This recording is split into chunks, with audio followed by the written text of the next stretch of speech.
비상계엄을 선포합니다.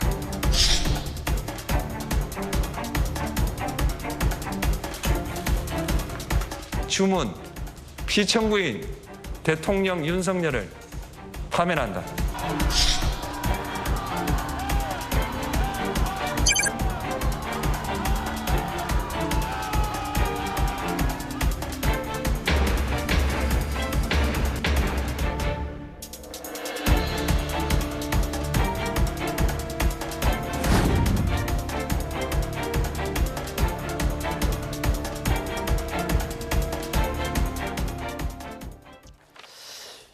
네, 지난 4일 탄핵된 윤석열 전 대통령이 오는 14일부터는 내란 혐의에 대한 형사 재판을 받게 됩니다.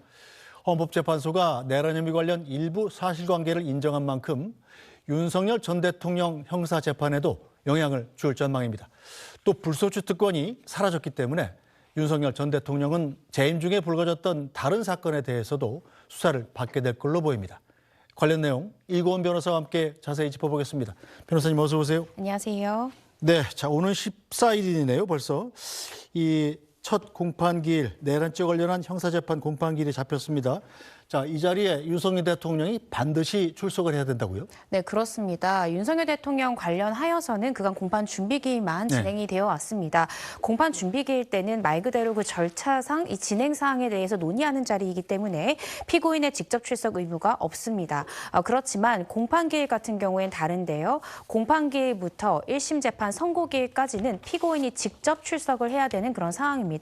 따라서 이제 14일 날은 당연히 피고인인 윤석열 전 대통령이 직접 공판기일에 출석을 해서 공소사실의 아마 요지 부분에 대해서 검사가 낭독을 하고요. 네. 이 부분에 대한 윤 전 대통령의 혐의 인정, 부인 이 여부에 대해서 직접 진술을 하고 또 7만 페이지 이상이 되는 증거 기록 중에 어떤 증거를 동의하고 어떤 증거를 부인하는지 이 부분에 대한 입장을 밝힐 것으로 예상이 됩니다. 네, 윤석열 전 대통령이 받고 있는 내란 우두머리 혐의 뭐 그전에도 몇 차례 언급됐습니다만 상당히 처벌이 중하지 않습니까? 처벌 자체가 사형 또는 무기징역밖에 없지 않습니까? 그렇습니다. 그러니까 사형, 무기징역 또는 무기금고 네. 이렇게 규정이 되어 있고 그 외의 형량에 대해서는 법정형 자체에 없습니다. 정말 형법에서 가장 중한 죄다 이렇게 표현할 수도 있을 것 같은데요. 형법상 이 내란죄 같은 경우에는 결국 국헌을 문란할 목적으로 폭동을 일으킨 자에 대해서 처벌하도록 되어 있고요. 그중에서도 윤석열 전 대통령이 받고 있는 것은 수괴, 즉 우두머리 혐의입니다. 따라서 이 중요 임무 종사자, 단순 가담자 등에게 윤 전 대통령이 국헌을 문란할 목적으로 지시나 통제를 하였는가 이 부분이 쟁점이 된다라고 생각하시면 되는데요. 국헌을 문란할 목적이다라는 것은 형법에서는 결국 이 헌법에 의해서 설치된 국가기관을 강압에 의해서 그 권능 행사를 불가능하게 할 정도였는가 이 부분을 주되게 본다라고 보시면 될 것 같습니다. 예를 들어 윤 전 대통령 같은 경우에는 결국 국회가 이 해제 결의를 의결하기 위해서 모였을 때 이 부분을 모이지 못하도록 군을 투입해서 방해했는가 또 선관이라는 또 헌법상의 국가기관을 통제하기 위해서 영장 없이 압수수색을 시도했는가 이 부분이 국헌 문란에 있어서 중요 쟁점으로 보여지고요. 또 폭동 부분도 아마 윤 전 대통령은 또 강하게 주장할 수 있습니다. 제가 기억하기로 여기 뉴스브리핑에 홍준표 시장이 오셔서 네. 이건 폭동이 아니라 소란 정도였다 이렇게 또 발언하신 것으로 제가 기억이 나는데요. 네. 아마 이 폭동 부분에 대해서도 윤 전 대통령 측에서는 폭동의 정도는 아니었다. 왜냐하면 결과적으로 군이 투입된 시간이 굉장히 짧았고 실제적으로 해제 의결이 성공하지 않았습니까? 이것 때문에 이것은 단순한 소란 정도이지 폭동까지는 아니다. 이렇게 주장할 가능성도 배제할 수 없을 것 같습니다. 자, 그런데 지난 금요일 헌법재판소는 윤석열 전 대통령의 탄핵 심판 선고를 내리면서 내란죄 일부를 인정했습니다. 그 내용 잠시 들어보겠습니다. 헌법과 계엄법은 비상계엄 선포의 실체적 요건으로 병력으로서 군사상의 필요에 응하거나 공공의 안정질서를 유지할 필요와 목적이 있을 것을 요구하고 있습니다. 피청구인은 이 사건 계엄이 야당의 전횡과 국정위기 상황을 국민에게 알리기 위한 경고성 계엄 또는 호소형 계엄이라고 주장하지만 이는 계엄법이 정한 계엄 선포의 목적이 아닙니다. 또한 피청구인은 계엄 선포에 그치지 아니하고 군경을 동원하여 국회의 권한 행사를 방해하는 등의 헌법 및 법률 위반 행위로 나아갔으므로 경고성 또는 호소형 계엄이라는 피청구인의 주장을 받아들일 수 없습니다.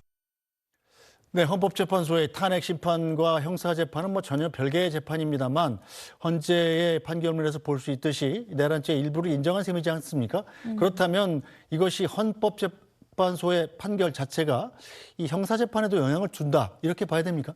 그러니까 법적으로는 헌법재판, 형사재판은 또 형사재판이기 때문에 별개가 아니냐라고도 볼 수 있는 측면이 있지만 그렇지만 동일한 사실관계에 대한 법원의 판단입니다. 특히 헌재의 이 판단은 아까 제가 설명드렸던 형법상 내란죄의 구성 요건 중에 국헌 문란 부분에 대해서는 윤 전 대통령이 굉장히 불리하게 흘러갈 수 있다. 국회를 봉쇄하려는 시도가 있었다라고 인정을 했고요. 국회의원 등 여러 사람에 대해서 체포하려는 시도가 있었다라고 사실 인정을 했습니다. 뿐만 아니라 중앙선관위에 대해서 영장주의를 위반해서 압수수색 시도가 있었다. 이 부분은 결국 국헌문란이라는 형법상 내란죄 구성 요건을 충족시키는 사실 인정이 있었다는 것이거든요. 네. 따라서 이 부분에 대해서 윤 전 대통령은 국회의원들이 질서 정연하게 들어갈 수 있도록 도와주기 위해서 군과경을 투입했다고 주장했지만 그것을 전혀 받아들이지 않았습니다. 그래서 이 부분만큼은 굉장히 윤 전 대통령에게는 형사재판에 있어서 국헌문란 부분은 인정될 가능성이 높다라고 예상을 해볼 수 있고요. 네. 다만 폭동 부분에 대한 판단에 대해서 나오지 않았습니다. 그래서 폭동을 과연 어느 범위까지를 폭동으로 볼 것인가 아마 윤 전 대통령은 이 부분에 대해서 굉장히 주장을 펼칠 가능성이 있는데요. 그런데 법적으로 설명을 드리면 이 폭동의 범위는 굉장히 광범위하게 인정이 됩니다. 따라서 이 폭동을 일으킬 목적이 없었다라고 주장하더라도 최강위의 폭행 협박을 폭동이라고 보기 때문에 과연 이 부분에 대한 부인하는 주장이 얼마나 형사재판에서 실효성을 가질 수 있을지는 조금 더 지켜봐야 될 것 같습니다. 네, 자 윤석열 전 대통령 또 비상계엄 선포 후에 공수처가 체포하려고 했을 때 이 공무집행을 방해한 의혹도 지금 받고 있는 거 아니겠습니까? 당시에는 현직 대통령의 신분을 유지하고 있었기 때문에 소추가 되지 않았는데 네. 이 부분에 대한 수사도 또 다시 받게 될 가능성도 있나요? 네, 그렇습니다. 이미 경찰에서는요, 윤 전 대통령을 피의자 신분으로 입건을 했습니다. 김성훈 차장 같은 경우에 수사를 해서 경찰이 검찰에 구속영장을 신청했고 결국 검찰도 이 구속영장 심의위를 통해서 결국 구속영장 청구했다가 기각된 바 있죠. 근데 이때 당시에 윤석열 전 대통령에 대해서도 결국 특수공무집행방해의 공범이다라고 경찰에서는 보고 입건은 해두었는데요. 입건만 하고 조사를 실제로는 하지 않았습니다. 그 네. 이유는 현직 대통령이기 때문에 형사상 불소추 특권을 가지고 있기 때문인데요. 현재로서는 불소추 특권이 사라진 만큼 아마 경찰에서는 조만간 윤 전 대통령에 대한 소환을 통보하고 실제 대면 조사를 할 가능성이 대단히 높다라고 보여집니다. 지금까지 보도된 바에 따르면 이 특수공무집행 방해에 관련해서 경찰이 확보한 것으로 예상이 되는 것은 결국 2차 체포영장 집행 당시에 윤 전 대통령이 이 김성훈 차장에게 총을 쏠 수는 없냐라고 물었고 이 김성훈 차장이 네 알겠습니다라고 답변했다는 경호처 직원의 진술이 나온 것으로 알려졌습니다. 네. 그런데 과연 총을 쓸 수 있느냐 없느냐 이 질문을 한 것만으로 어떤 공범으로까지 볼 수 있느냐 내지는 교사범으로 볼 수 있느냐 이 부분은 법리적 검토가 필요하고요. 다만 체포영장을 저지했을 때 받게 되는 이익은 결국 온전히 윤석열 전 대통령이 누릴 수밖에 없는 짐입니다. 따라서 윤 전 대통령과 김성훈 차장 나아가서는 대통령 경호처가 이 체포영장을 저지시키기 위해서 실제적으로 회의하거나 논의한 바가 있는지 이를 입증할 수 있는 물적 증거가 있는지 이런 부분이 혐의를 입증할 때 가장 중요한 쟁점일 것 같습니다. 네, 자 윤석열 대통령 또 외환 혐의도 있습니다. 즉 이 비상계엄 선포의 명분을 얻기 위해서 북한의 공격을 유도하려고 이 대북 무인기 침투 같은 것들을 지시했다 이런 의혹도 있는데 이 부분에 대한 수사도 이루어집니까? 네, 이런 부분에 대해서 수사가 이루어질 것 같습니다. 일단 지난 3일에 경찰에서는 해당 혐의 관련해서 김용현 전 장관 또 노상원 전 사령관에 대한 이 외환 사건을 공수처로 넘겼다라고 발표하기도 했는데요. 따라서 공수처에서는 아마 이 부분에 대한 수사도 본격화할 가능성이 있습니다. 다만 경찰에서는 해당 사건을 이제 고발은 했지만 이 사건 관련해서 확보했다라고 주장하는 증거 중에는 일명 이 노상원 수첩이 있습니다. 네. 이 수첩에 이 NLL 관련해서 북한의 공격을 유도하는 등 어떤 부품 공작과 관련된 내용이 포함되어 있기 때문에 이를 두고 경찰에서는 수사할 만한 충분한 단서다라고 보고 있는 것 같은데요. 그렇지만 노상원 전 사령관의 수첩만으로 이것이 어떤 공모의 기재 내용인지 아니면 노상원 전 사령관 혼자 생각한 기재 내용인지 여기까지는 저희가 정확하게 알 수 없거든요. 있는데요. 따라서 공수처에서는 실제로 지금 관련된 사람들이 어떤 공모 내용이 있었는지, 윤 전 대통령에 대한 어떤 지시나 또 김영현 전 장관의 지시나 모의가 있었는지 이런 부분에 대해서는 조금 더 수사를 해봐야 될 것 같습니다. 네, 자, 그동안 우리 헌정사에서 이렇게 내란죄와 외환죄 혐의를 동시에 받는 대통령이 있었나요? 제가 기억하는 바로는 없습니다. 이 내란 혐의로 이제 수사와 재판을 받았던 대통령, 전두환 전 대통령과 이 노태우 전 대통령 같은 경우에도 내란 혐의는 받았지만요, 동시에 외환죄로까지 수사가 비화되진 않았는데요. 따라서 헌정사상 최초로 이 전 대통령 신분으로서 내란 혐의뿐만 아니라 외환죄 혐의로도 수사를 받는 첫 번째 대통령으로 기록될 가능성이 높습니다. 네, 윤석열 전 대통령은 지난해 12월 3일 비상계엄 선포 후에 기자회견을 통해서 비상계엄에 대한 법적, 정치적 책임을 지겠다고 말했습니다. 당시의 발언 모습 다시 보겠습니다. 저는 이번 계엄 선포와 관련하여 법적, 정치적 책임 문제를 회피하지 않겠습니다. 저를 탄핵하든 수사하든 저는 이에 당당히 맞설 것입니다. 저는 이번 계엄 선포와 관련해서 법적, 정치적 책임 문제를 회피하지 않겠다고 이미 말씀드린 바 있습니다.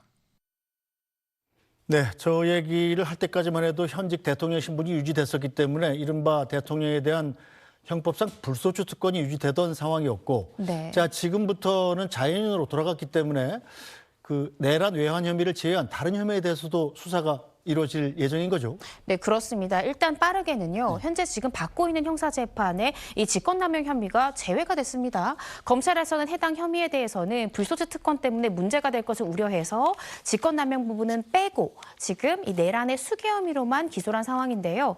이제 현직 대통령 신분을 잃은 만큼 아마 검찰에서는 직권남용 관련하여 추가 기소를 서두를 가능성이 굉장히 높습니다. 직권남용 혐의 추가 기소를 위해서 윤 전 대통령에 대한 소환 조사할 필요가 있느냐라는 이슈가 대두되는데요. 그런데 이미 같은 사실관계에 대해서 직권남용죄를 추가하는 것이기 때문에 달리 윤 전 대통령에 대한 추가 수사는 필요하지 않을 것이라고 저는 예상을 하고요. 네. 추가 기소라는 형식적인 절차만으로도 충분히 현재 받는 재판에 병합될 가능성이 높습니다. 이 외에도 이제 현재 수사가 본격화될 것으로 보여지는 사건들이 꽤 있는데요.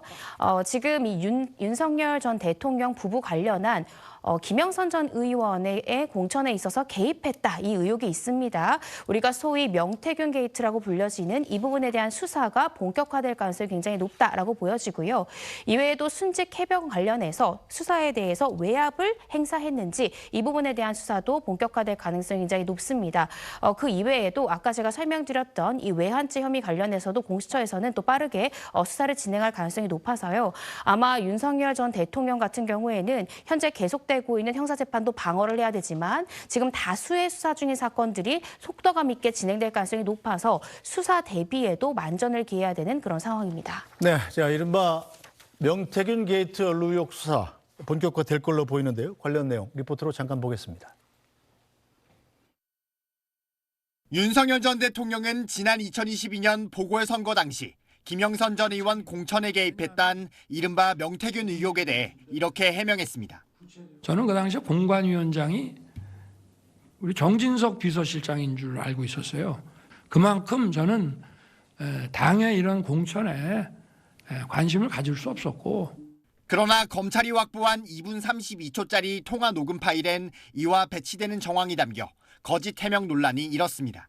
김영선이 그냥 사선의원에다가 경선 때도 열심히 뛰었는데 좀 해주지 뭘 그러냐. 상현이한테 내가 한 번 더 얘기를 할게. 제가 공관위원장이니까. 명 씨는 윤 전 대통령이 당시 공관위원장에게 전화하는 과정에 김건희 여사가 중간 역할을 했다고도 주장했습니다. 지 마누라가 옆에서 아니 오빠 명 선생님 그거 처리 안 했어? 명 선생님이 이렇게 놀라셔가지고 전화 오게끔 만든 게 오빠 대통령으로 자격 있는 거야? 검찰은 지난 대선 과정에서 명 씨가 여론조사 결과들을 제공하는 등 윤 전 대통령을 도운 것과 김 전 의원이 당시 공천을 받게 된 과정이 어떤 관련성이 있는지 살펴보고 있습니다. 네, 자, 많은 분들이 가장 궁금해하는 게 윤석열 대통령이 그럼 또다시 구속될 가능성도 있는가 하는 점인데 이 가능성은 얼마나 보십니까? 일단은 저는 지금 현재 받고 있는 재판 관련한 혐의로 다시 구속되긴 어렵다라고 네. 보고요. 만약에 다시 구속영장이 청구된다면 방금 리포트를 보셨던 그 명태균 게이트 관련한 사건으로 구속될 가능성이 높지 않을까라는 생각이 듭니다. 그 이유는 현재 윤 대통령이 지금 수사를 받을 것으로 예상되는 많은 사건 중에 가장 강력한 물적 증거가 있는 사건이 바로 이 사건이기 네. 때문인데요. 방금 들으셨듯이 이 명태균 씨와 윤석열 전 대통령이 직접 김영선 전 의원의 공천에 개입하는 듯한 통화 녹음이 있습니다. 따라서 이 통화 녹음이 분명히 있는 이 사건에 대해서 윤 전 대통령의 혐의를 부인한다 한들 혐의를 피하기가 조금은 어려울 가능성이 높다라고 제가 개인적으로 예측을 하고 있고요. 그런데 다만 이 사건에 있어서 현재 명태균 씨는 윤 전 대통령뿐만 아니라 김건희 여사 또한 이 개입에 지금 포함이 되어 있다라고 주장을 하고 있는데요. 현재 검찰에서는 이 명태균 씨의 황금폰까지 가지고 있는 상황이기 때문에 과연 김건희 여사까지 이 해당 의혹에 연루되어 있는지는 좀 더 지켜봐야 되겠지만 적어도 지금 윤 전 대통령 관련해서는 직접적으로 공천의 개입을 우리가 추산해 볼 수 있는 녹음이 있기 때문에 네. 만약 추가적인 구속영장 청구의 가능성이 높은 부분이 어디냐라고 물으신다면 바로 이 사건이 가장 그럴 확률이 높은 사건이지 않을까 개인적으로 추측하고 있습니다. 자, 김건희 여사 관련해서는 지금 도이치모터스 주가 조작 연루 의혹이 있고 또 네. 명품백 수수 의혹이 있지 않습니까? 두 가지 다 검찰이 불기소 처분했었는데 이 부분에 대한 수사가 다시 재개될 가능성도 있는 건가요? 배제할 수 없습니다. 보통 불기소 처분한 사건에 대해서 항고가 들어오면요. 보통은 재수사 명령이 나오지는 잘 않습니다. 그렇지만 중요한 새로운 증거가 제출됐을 때는 다시 한 번 더 수사를 하라라는 재기 수사 명령이 내려오는 경우가 있는데요. 지금 도이치모터스 관련하여 이 9명의 주된 지금 공범들 같은 경우에 대법원에서 유죄가 전원에 대해서 유죄가 확정이 되었습니다. 따라서 고검에서는 이 관련 사건 확정된 판결문 내용까지 검토해서 다시 한 번 더 수사를 명령할지 이 부분을 검토한다고 했는데요. 만약에 재기 수사 명령이 내려질 경우에는 기소될 가능성이 대단히 높습니다. 그래서 이런 부분까지 한번 고려해서 고검의 판단 내용을 지켜봐야 될 것 같습니다. 알겠습니다. 자, 오늘 말씀은 여기까지 듣죠. 이고은 변호사님 말씀 잘 들었습니다. 네, 뉴스 브리핑은 잠시 뒤에 돌아오겠습니다.